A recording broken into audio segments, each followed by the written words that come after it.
It's a sure thing. Change, change. Expect a miracle change.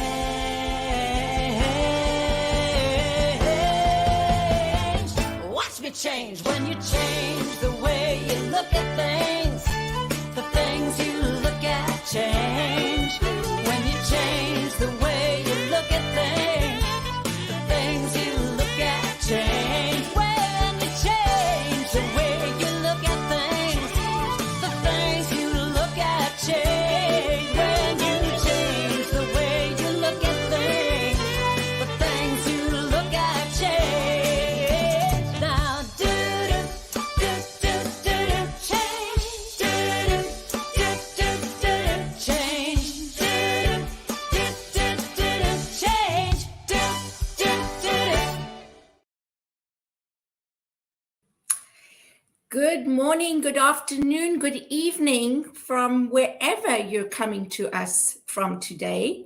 I am so excited to be here with you. My name is Cheryl Rogers and I co-host the Spirit Cafe show, with Barbara Schreiner-Trudell, who sends her love and apologizes that she's not able to be here today. But I've been away for 3 weeks, so I'm really excited to be back with you. And we have an awesome show again today for you. So before we carry on, I would just like to acknowledge that I am honored to work, live, and play on the historical and traditional territory of many Indigenous nations across Canada. And I acknowledge the diversity across Turtle Island. By making this acknowledgement, we strive to be allies and an active part in reconciliation, the history, and the unique Indigenous heritage of our First People. And I am grateful. So today we have Cylvia Hayes, an amazing, wonderful woman who I'm not going to actually read a bio or give you a bio of, but let you know that I met her first at a Unity convention. She was doing a workshop called Sacred Economics. And the people that were there, I think it changed their lives that day. I know that it changed mine, and we've been in touch ever since. Now, Cylvia has a talk on TED Talks, and I watched it about, a month or two ago, and I was blown away. So, hi, Fiona. Great to see you here. So I invited her to be on our show and to share her story because she is just, in my eyes, an amazing human being. I just marvel at her. I bow down to her with the things that she has gone through, the things that she has done. And I will ask her to introduce herself to you and just tell you a little bit about herself, but also about her book, When Life Blows Up, A Guide to Peace, Power, and Reinvention, which is really came out of this experience that she shares on her TED Talk. So welcome, Cylvia. Hi there. Thank you for having me. I'm just here for that introduction. I'm just going to play that back when I'm feeling low about myself. It's so true, though. I mean, it's just, you have done so much. You have experienced so much. And I really believe that you are bringing so much to the world today, that you are here for a reason. We were chatting earlier, and I said to you, I really believe that life has led you on this journey. No, you have not led your life. It has led you, which I think is often the case. But it just, for me, is so clear in what you've gone through and what brings you to who you are today. Well, I really appreciate that. As I mentioned, I think that when I think about trying to give a little overview of me or what have you, I think unconventional is the word that comes to me most, because I have been on an unconventional pathway through this human part of the journey. I went from really being a rough little farm kid up in the foothills of Washington State, first in my ancestry, born not in Oklahoma. And that's because my mom left her first husband for his younger brother. So they had to get the heck out of Dodge. I went from that to winding up on my own at about 16, and just some challenges there for sure. Eventually, was running heavy equipment for King County up in Washington State, and decided, I don't want to do this the rest of my life, and started attending community college. Went on to become a first generation college grad. Early on in my college experience, I was already in the process of kind of a rejection of the Christianity that I had been raised with, and an awakening to a more authentic for me spirituality, and also an awakening to what was really happening with our planet and the loss of species. And that lit a fire in me that has driven my work ever since. And it's actually what eventually got me into a political pathway. And as I share in the book and the TEDx talk, it's how I wound up meeting the former governor and eventually becoming the First Lady of Oregon. That sort of what some would see as a rise, and then the precipitous fall on the other side of that led to me getting into ministerial school, and I'll be ordained in just a couple months, finally. So there's a nutshell version. Well, kudos to you, first of all, for being on the ministerial path and doing what you're doing, because I know that it is grueling. I can't think of any other word right now that really it can be. Yeah. It is surprisingly grueling. Yeah. But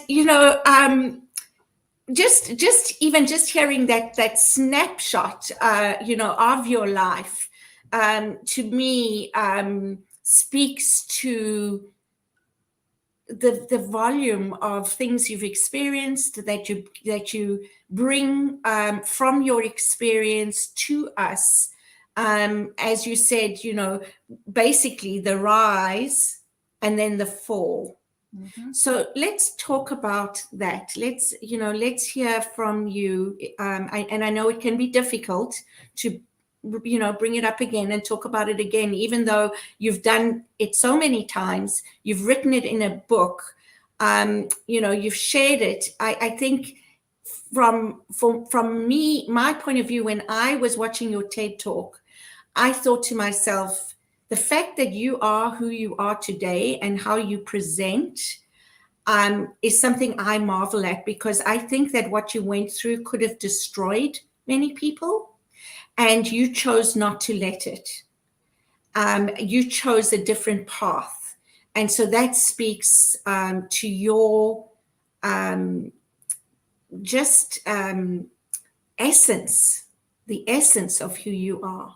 I appreciate that. As I was sharing, for the rest of the audience, as I was sharing with Cheryl as we were waiting for the show to go live, I haven't actually spoken about this in quite a while. I mean, so let's see, it was 2014 when all of this took place. And it was front and center for me for a while, and the book and all of that. And then I was speaking about it quite a bit. But the last few years, it hasn't been at the forefront. And even as I'm hearing you talk about it, I can feel it in my stomach.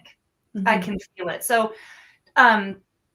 what happened was in October of 2014, I was serving as First Lady of Oregon, partner to the longstanding governor of Oregon, who was running for re-election, and a reporter who had been trying to get at me for years. He had tried to create a scandal around me when we ran in 2010, and that hadn't gone anywhere. But this time, he had dug up that I had been involved in a green card marriage. This was many years prior, a green card marriage, and also that I had been peripherally involved in a planned, but then I backed out of it, at the time, illegal marijuana growing operation. it was an 18-month period of my life that felt and feels very anomalous to me. I went down a path that really was not who I was. And it was a path based in scarcity, to be honest. The green card marriage was money to get myself through college, and also to keep the fellow who had already been here as a student for 6 or 7 years. He was able to stay here and continue studying, had a full ride scholarship riding upon that. So that got dug up, and that was used by our political opponents and conservative media to create a campaign of false allegations that the governor and I had misused our public positions for personal gain. And overnight, the enormity of it was incredible. Overnight, I was on every headline. CNN, MSNBC made it into the tabloids in Europe. It was just unbelievable. It was life blowing up. And it also blew up the life of the people I love most in the world. It just created such a mess. And the mistake, I feel, was getting into such a high profile position without being completely transparent about my past. And that wasn't an intentional thing. I had really compartmentalized that 18-month period. When that reporter was coming after me in 2010, there wasn't one time when I thought, oh my God, they're going to find the green card marriage. I mean, I just didn't think about it. And that blind spot created incredible havoc. And that started what led to John won re-election anyway, but resigned a couple months later due to the ongoing public pressure, media pressure. I knew then that was going to be, I felt that was a mistake. And I knew then that was going to really be a very damaging thing for him. It was incredibly hard to watch. And we went through a couple, 2.5 years of being investigated by the FBI, the IRS, Department of Justice, everything else, until they came back and said, there's no there. There's nothing to file charges for, which I knew was going to be the case because I knew what the truth was. But the damage was unbelievable. And the stress was unbelievable. And I would say it really took me 4.5, 5 years to really kind of be where it wasn't front and center, where I was comfortable moving out into public again and all of that. That's the nutshell. Wow. I mean, for me, that sounds so traumatic. And it also brings up some other things for me in that, the damage that media can cause. Yes. And does cause Yes. a lot of the time. It also brings up the ripple effect that these, things have on people's lives. And I just don't understand the inconsideration. I can't think of another word right now, but the inconsideration or unconsideration, if that's even a word, of people who tell stories and blow up people's lives where there is actually no truth, or where they only have a small piece of the puzzle that doesn't actually show the whole picture. It is one of the for-profit corporate media component is one of the systems that's fundamentally destructive to our society right now. I was pretty naive in a number of ways. That was hard to face too, because I thought I was kind of a savvy little street smart person, but I was pretty naive running in the arenas I was running in. And I was shocked to find out how blatantly dishonest media can be. And if you're a public figure, which is a very loosely defined term, you have no recourse, none. And I mean, the Oregonian, the largest newspaper outlet in the state, they eventually had to one of the colleagues of mine that they had involved in one of the many smears and allegations, he had proof that they had intentionally altered emails between him and I to make it read a certain way, and he was eventually able to get them for defamation, but I couldn't because I was a public figure. So it was that there were many aspects of this that were disillusioning.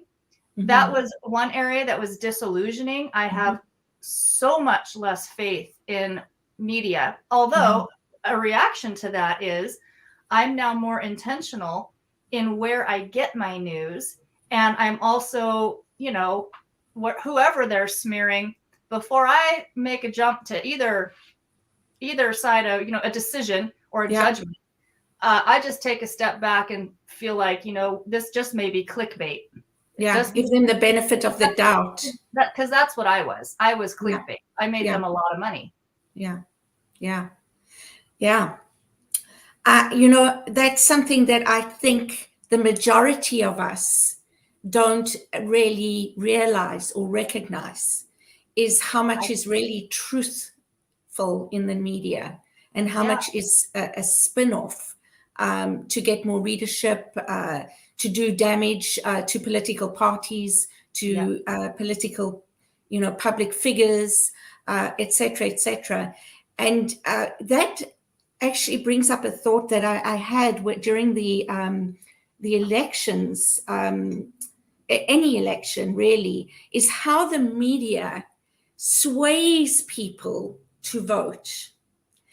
And so we think that we have control, that we live in a democracy, and that we have choices, not control. The word is choice. I really don't believe that anymore. I believe that we are so conditioned and so swayed by the media that we don't even realize that we are making decisions and choices that are not our own. I call it programming. I think we're programmed. And, the bulk of my work prior and still, prior to life blowing up and ministerial path and all of that, it really has been about system change. And there's some Plato quote that says, if for those who are able to see the flaws in their own culture, they often aren't believed. And I have felt like that often because that's what I talk about with our economic system. But another one of these systems or interacting systems in our culture, what I like to do is bring up people so that they can question some of the assumptions that are governing our society right now. And one of those interconnected areas is the relationship between a two-party system and for-profit corporate media, and basically unlimited money in electoral campaigns. I believe if America ever wants to get to the point where it can govern itself again, we're going to have to evolve past a two-party system.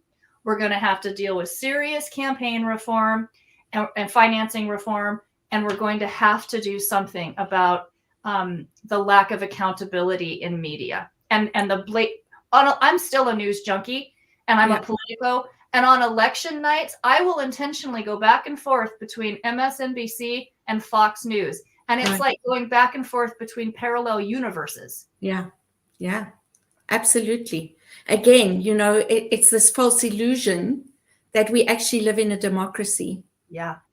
We actually live in a corporatocracy. Yeah. We really do. Yeah, I think that's a great word. And this is, I think this is why I'm so drawn to you, is because not only do you see these things and can you speak to them, but when you have that experience, it's at a soul level that you're able to share these discussion points. This is not just a thought or a belief. This is something that you have experienced, you have seen, and because of that experience. Yeah, I think so. I tend to say I don't know if everything happens for a purpose, but I believe we can make purpose of everything that happens. Yes.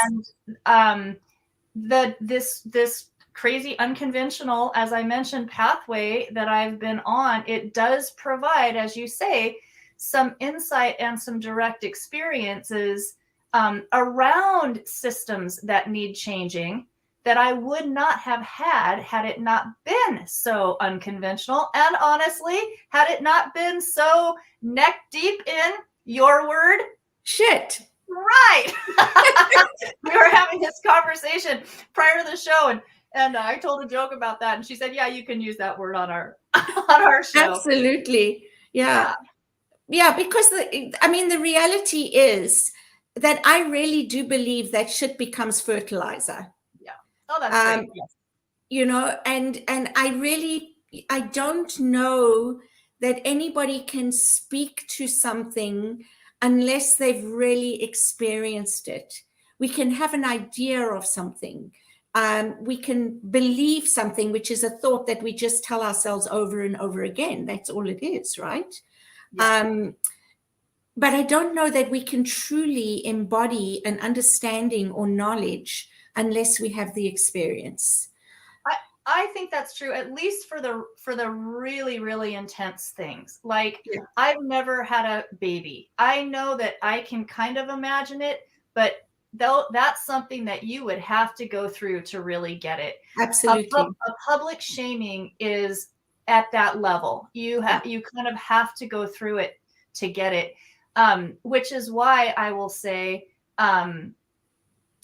I believe that now, having gone through this, I can understand much better how so many young people who wind up being shamed take their lives. Yeah. It is a prime. We were not genetically wired to be exiled from the tribe. And that usually was a death sentence for us as a species coming up on the savannah with saber-toothed tigers and things, right? I mean, it's primal. And it's a because we now have the ability for it to go viral and to be so big. It's dangerous. It is very dangerous. Yeah, I absolutely agree with you. Even just everything. Even our mental health systems, our medical systems, our political systems, everything causes some kind of I don't know. What I believe is that we do certain things and it causes harm.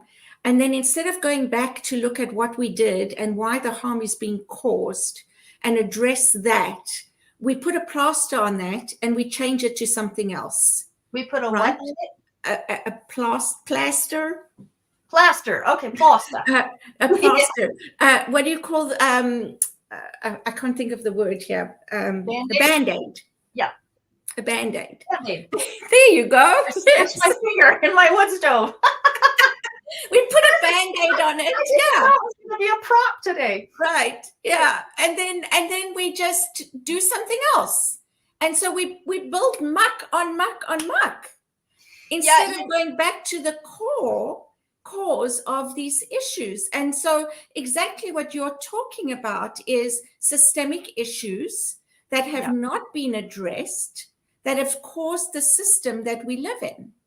Yeah, absolutely. If you remember that workshop where you met me on sacred economics, one of my main points there is the importance of asking the right questions. I've heard it said, if you ask the wrong questions, the answers don't matter. Yeah. And I'll give you a great example. I'm getting ready to write a piece on this for my Transcend publication. This toxic train derailment that we are dealing with here in the United States and all of that. They're going after the railway. Sure, maybe that, great, super. They're trying to see what can we do for the local community. How do we clean it up? Great, super. Shouldn't we be asking, what exactly are we shipping and why? Why are we creating so much stuff that is so toxic in the first place? We are the only species on the planet that creates crap that the planet can't process. Yeah. To your point, we need to get to causal issues.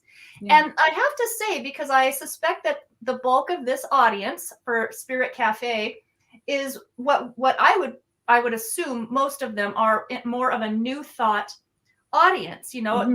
We're people who are on a spiritual pathway of intentionally questioning thinking and being more ready to unlearn programming and to question assumptions.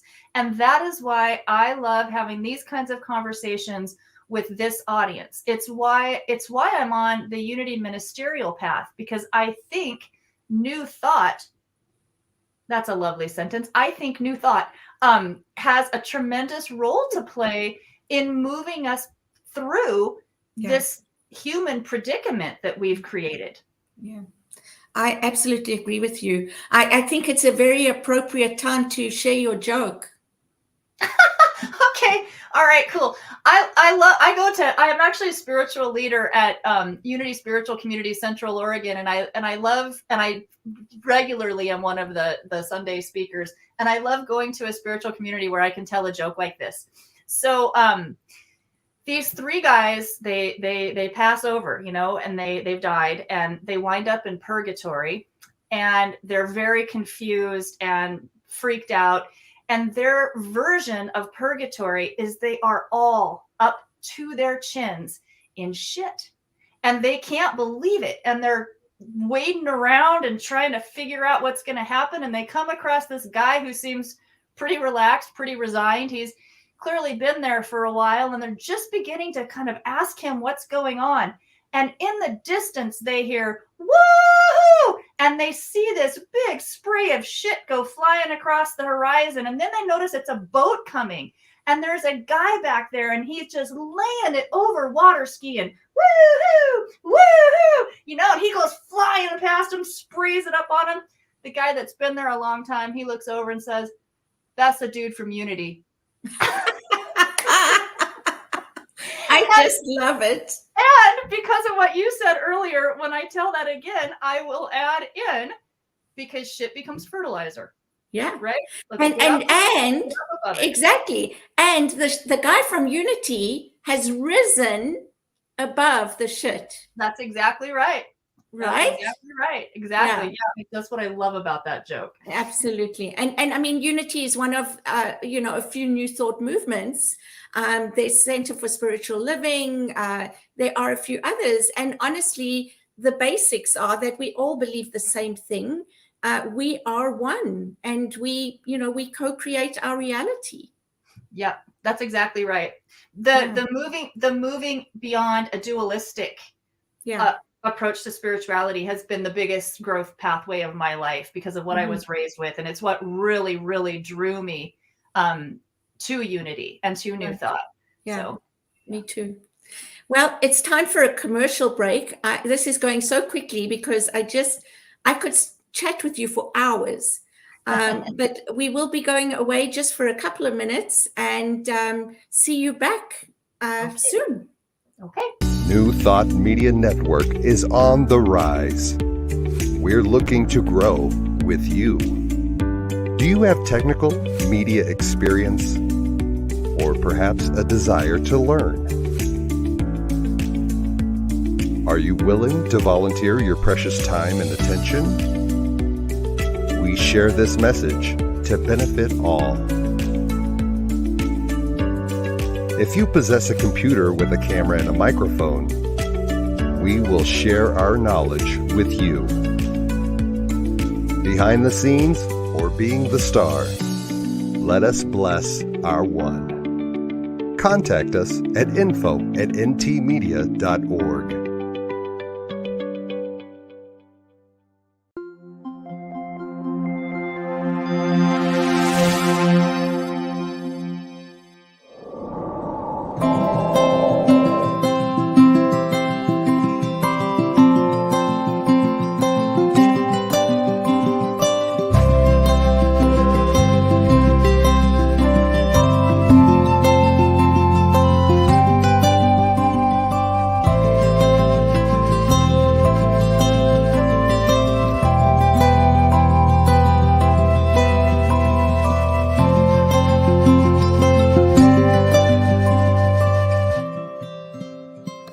New Thought Media Network is on the rise.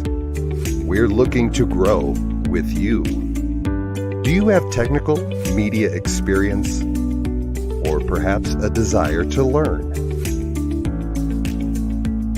Are you willing to volunteer your precious time and attention?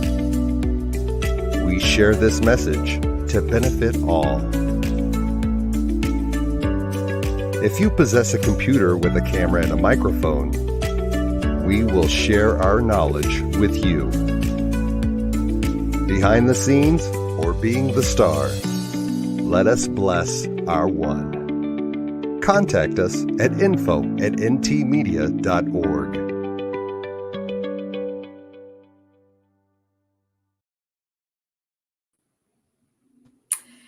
We're back. So I just want to mention New Thought Media Network again. It is a nonprofit organization supported by love offerings and donations. And we are so grateful that we can have this platform, not only to present, but to listen to great speakers, to, great shows. They have other shows every day during the week. They're prayer opportunities, meditations, just different topics of interest. So I'd encourage anybody who's interested in New Thought to take a look at what they offer at their website and perhaps make a small donation to support this ongoing work. So thank you again, Cylvia. Oh my goodness. There's so many directions that we could go in because there's so much material that not only comes out of our conversations, but from your book and from all these things that you do in your life. So I just want to say I would love to have you on more shows and talk about some of those topics, chapters even in your book as a show on their own, because I think there's so much richness there. So let's go back to that experience, and what were the things that helped you to move forward and get out of that sludge? Yeah. Well, I will tell you that I have shared this in the book. I had a long-standing, very regular meditation practice in place before this happened. And I do think it is one of the things that may have saved my life, because my mind was a wild, savage, freaked out beast during all of this. I mean, it is really difficult to describe, but I am not exaggerating when I say this. You know how sometimes you'll have a nightmare and you'll wake up and you'll be like, oh, thank God, it was just a dream. This was a period of time where I would finally be able to fall asleep. And I'm normally a world-class sleeper, but the stress was so intense, I would finally fall asleep. And when I would wake up in the morning, there'd be a moment where I went, oh God, oh no, this is actually happening. It was like waking into a nightmare. Literally, that's what it felt like. So I always tell people, if you don't have a meditation and mindfulness practice on board, start yesterday, because that was critical. I think another thing that was very critical for me, I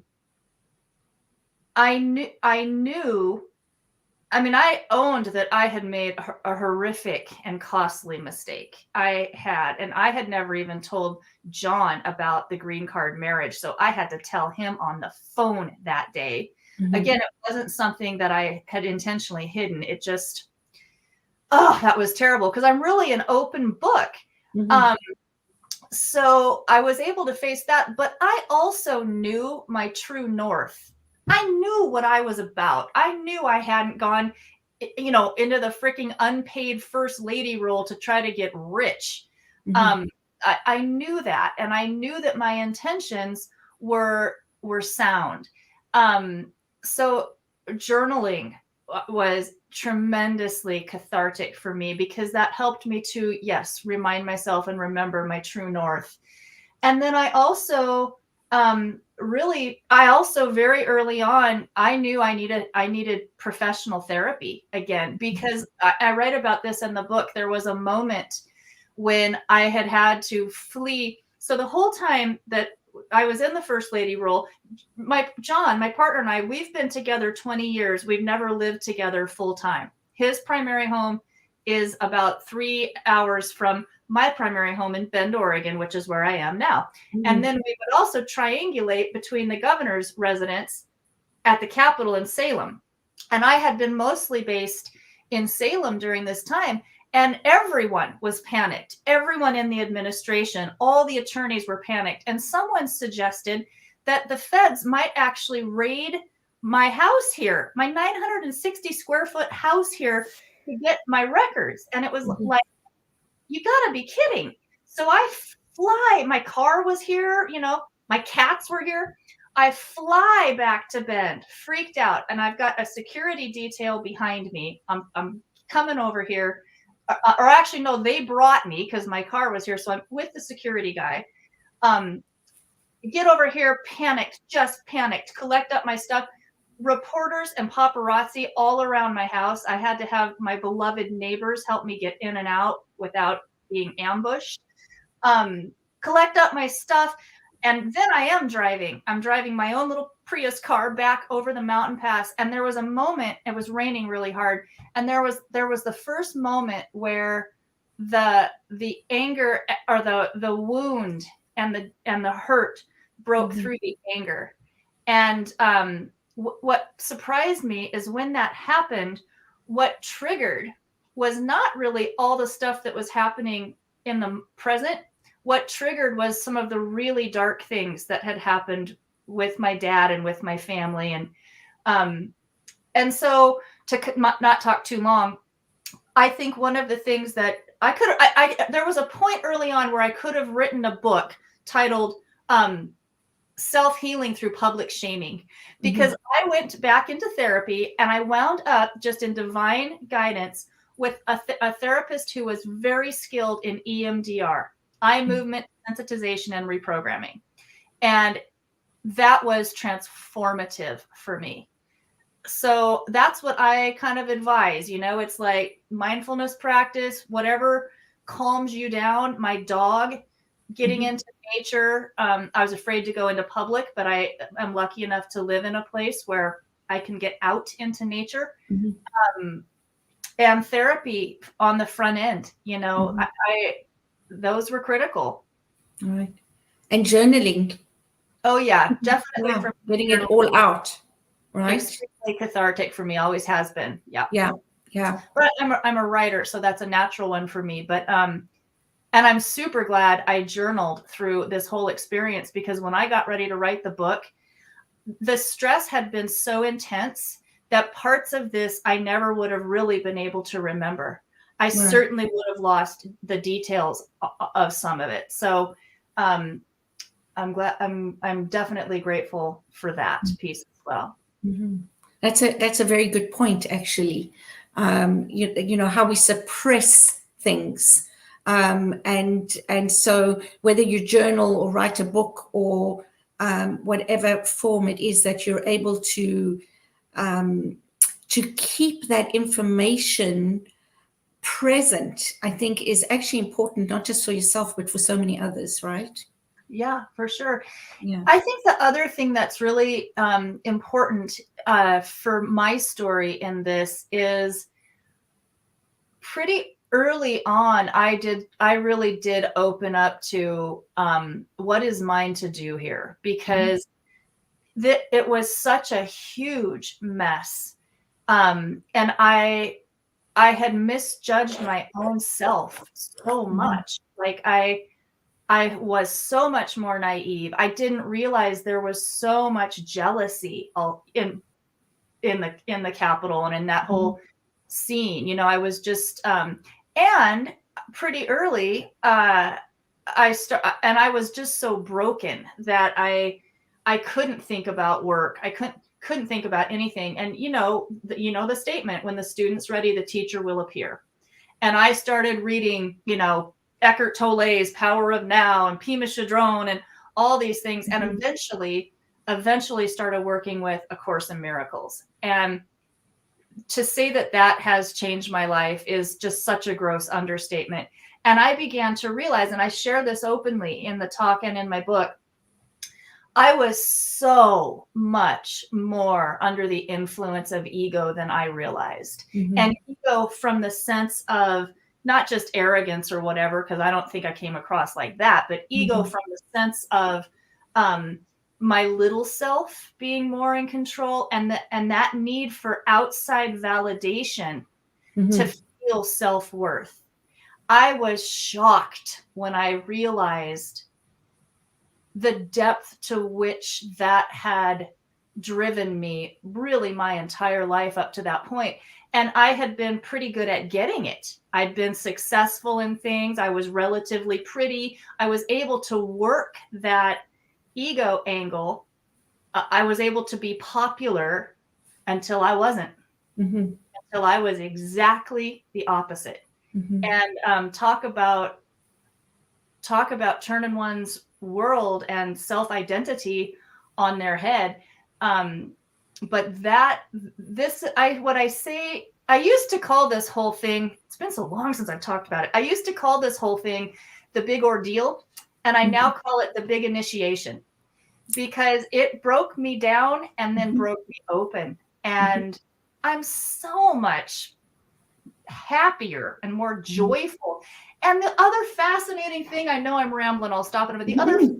fascinating thing about this is, as it was happening, the sense of loss was just devastating. I mean, literally, when the attorneys finally got through to me that it was going to be years, not months, but years before I was really going to be able to work in my field Yeah. again, it buckled me.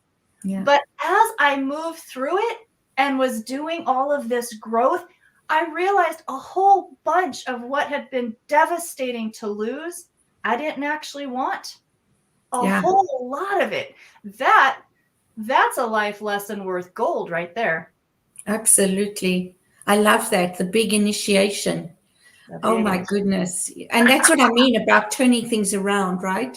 It's as a human being, we can go either way, because that's just part of who we are. We have that choice to go either way. We can become something that we really don't want to be, or we can choose to see it differently, to grow, to read, to get the help that we need, all that kind of thing.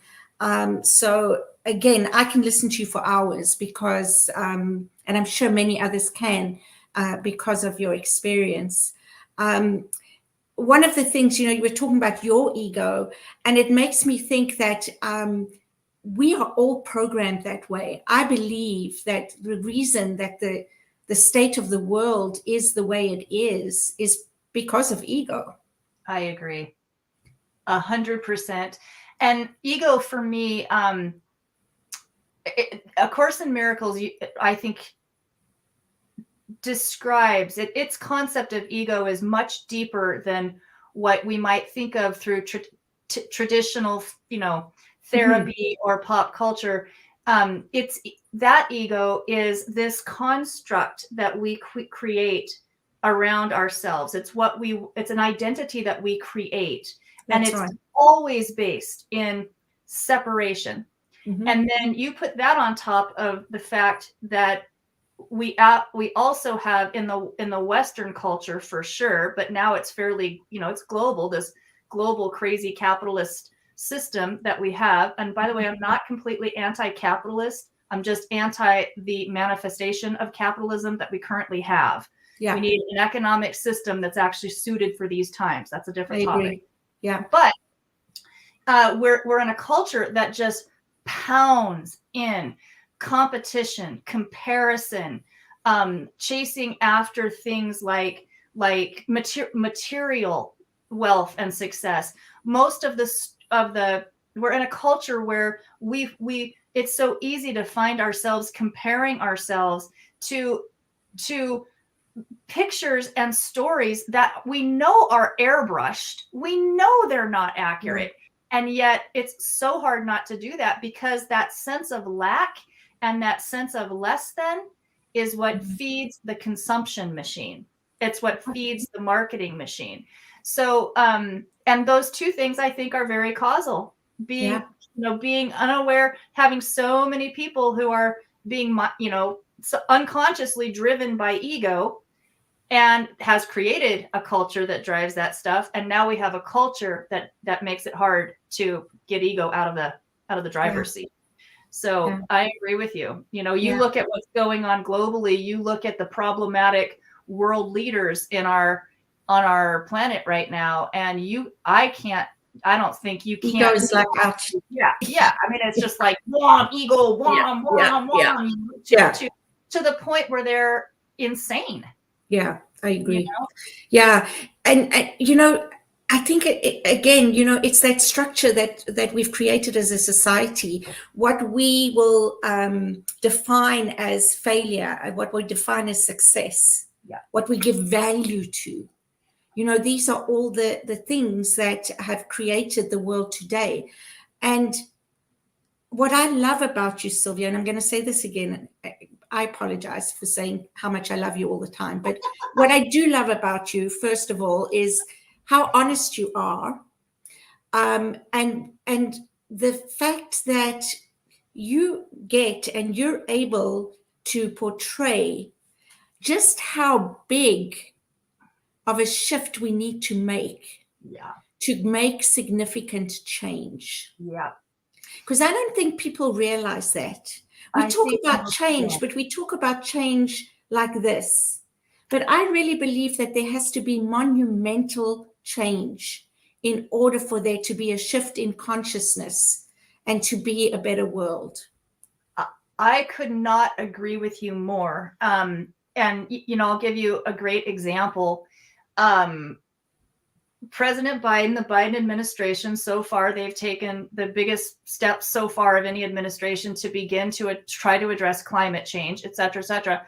On the same day that the administration is touting all this stuff that they've done on climate, they're also sharing all the stuff they're going to do to get the economy growing more, to prop up the industrial meat packing industry. You can't have those things together. You cannot have. We need to fundamentally redesign civilization. Mm-hmm. And it is a big task. But what I really want to share with people, one of the things that keeps me motivated and going, there is such a huge movement toward that redesign. There's the whole new economy movement, the whole well-being economy movement. I sometimes share this video clip that's showing names of, or it's just a black scroll like at the opening of Star Wars with names of organizations listed. And mm-hmm. These are organizations that are working on this societal redesign. You could watch that 24/7 24 hours a day, 7 days a week for several months, mm-hmm. and you wouldn't be at the end of that list. It's the largest social evolution movement in the history of history. Mm-hmm. That's happening now. I'm delighted to report, I mentioned to you earlier, Parliament of World Religions. This year, it happens in Chicago in August. This year, for the first time, New Thought, Michael Beckworth is going to present New Thought on the main stage. It's the mm-hmm. first time that New Thought has been elevated. And I get to present on a less main stage on spiritual economics, this whole talk about system change. Yeah. We're at a point where that has got to be the case. We are past the point of incremental change. Fantastic.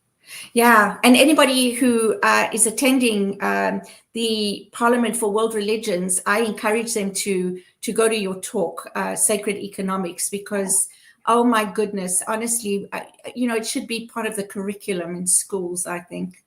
Well, I'm working on that.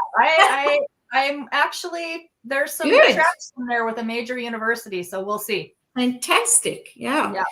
Fantastic. And I will say as well, and thank you for bringing that up because we're nearing the end of the show, and I think it's a great way.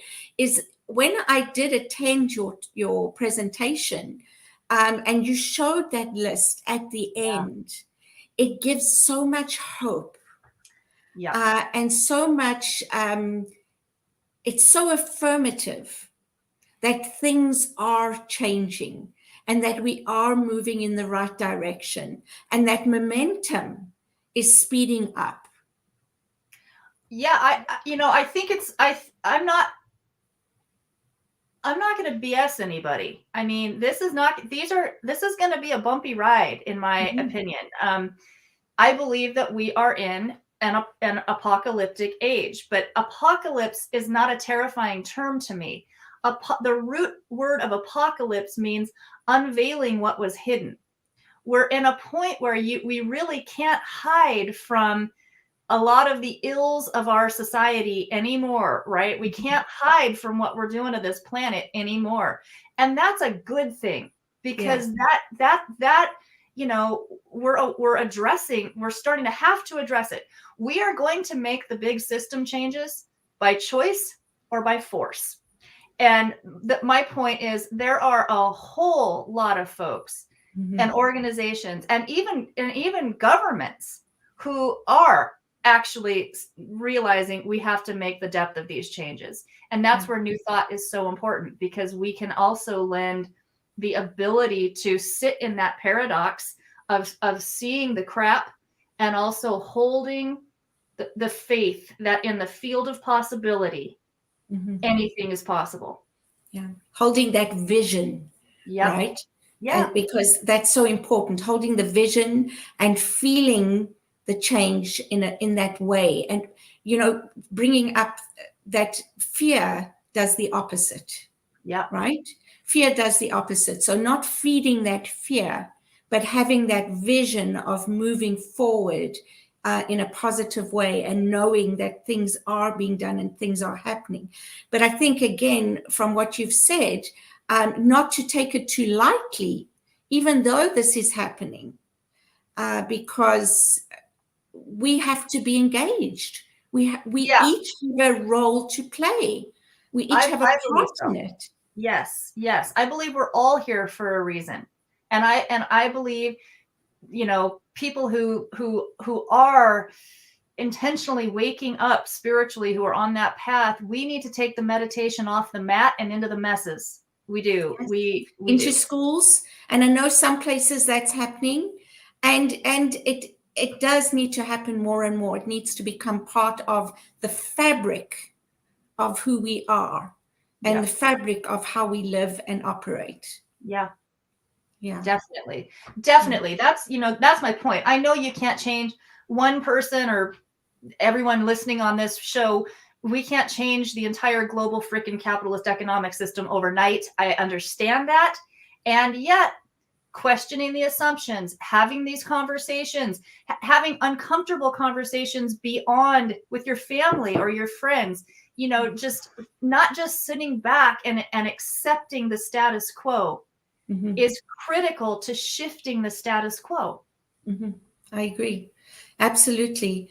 And that's one of the reasons that we brought you, onto this show, and that I would like to have you hear more, is that the purpose of the Spirit Cafe show is to have courageous conversations Right.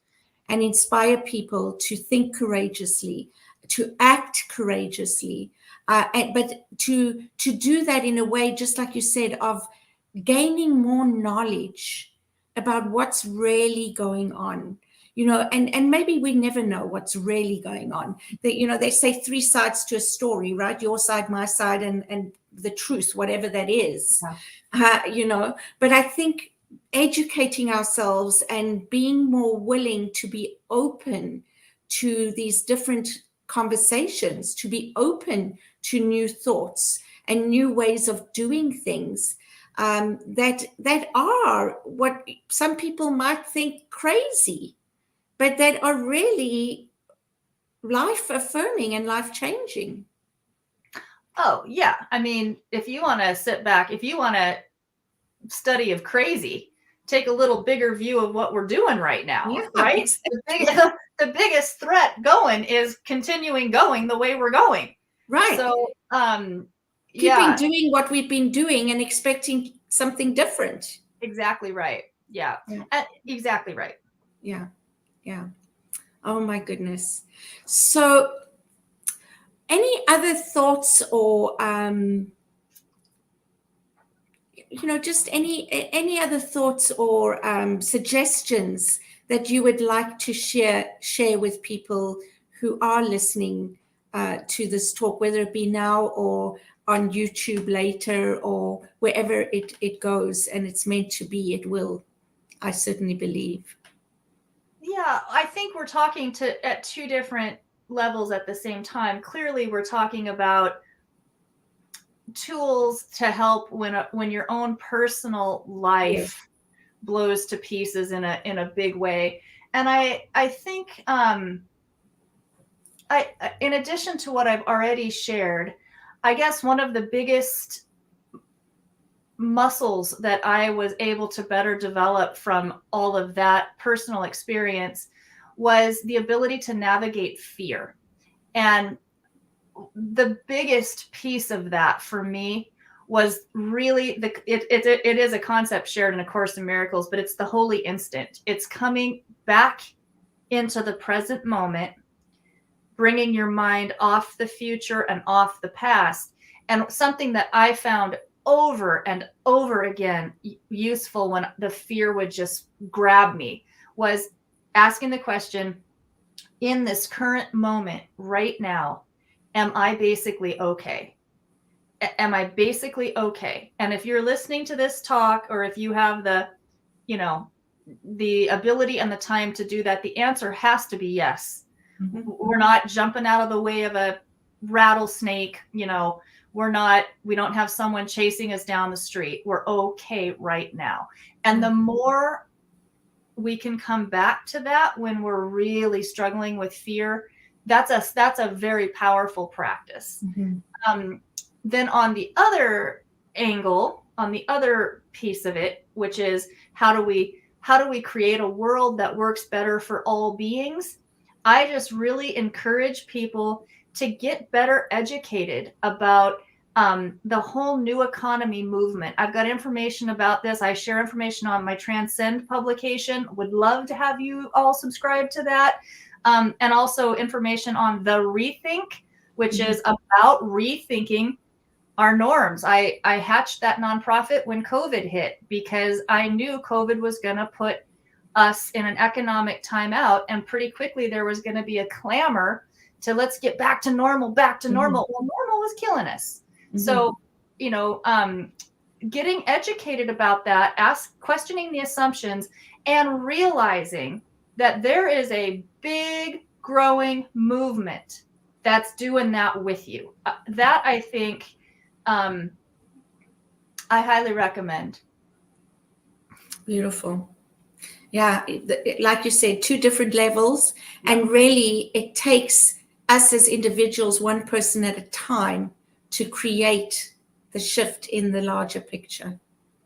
It really does. The mission of my ministry, which it's so funny that I actually say that now, is to do whatever I can to help heal the insanity of humanity, beginning with my own, so that all of nature can heal. Yeah. Healing separation consciousness so that we can create a world where all beings can thrive. Absolutely. Those two things, that our human species, I don't believe our human species is the be all and end all and apart from and more important than all the other species, but we are the one making the biggest impact. So we're definitely going to need to evolve our collective consciousness mm-hmm. in order to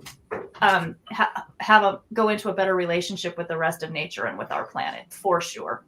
Absolutely. What a perfect way to end today's show. Yes. Congratulations, Cynthia, on, look at your beautiful dog. This is the big dog. This is Freya, aka Lotta Dog. Oh my gosh. Is that a she or a he? It's a she. She's gorgeous. Just from seeing her little face, My little Beautiful. border collie Olive is she's in her crate right now because she'd be in here being very busy. She's my little agility dog. Yes. She'd want to be on the show.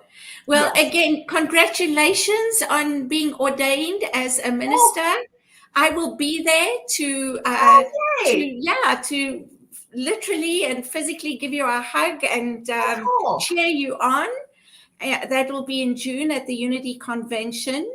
And congratulations as well on the Parliament of World Religions. You Thanks. are really a pioneer. You're leading the way. When you spoke about your list, I'm thinking, where else is there a list that is compiled of all those things that you've put together for us to be able to tap into and to learn and educate ourselves about what's being done and what we can do to be part of it. So thank you so much. And I so look forward to having you back on this show again. Thanks for having me. Appreciate it. On behalf of everyone at New Thought Media Network, thank you for being a member of our virtual family. Your financial contributions help share the New Thought message with people from around the world. Visit and contribute at www.ntmedia.org/donate. New Thought Media Network, come be you. And please like, share, and subscribe. Until next time, peace and blessings.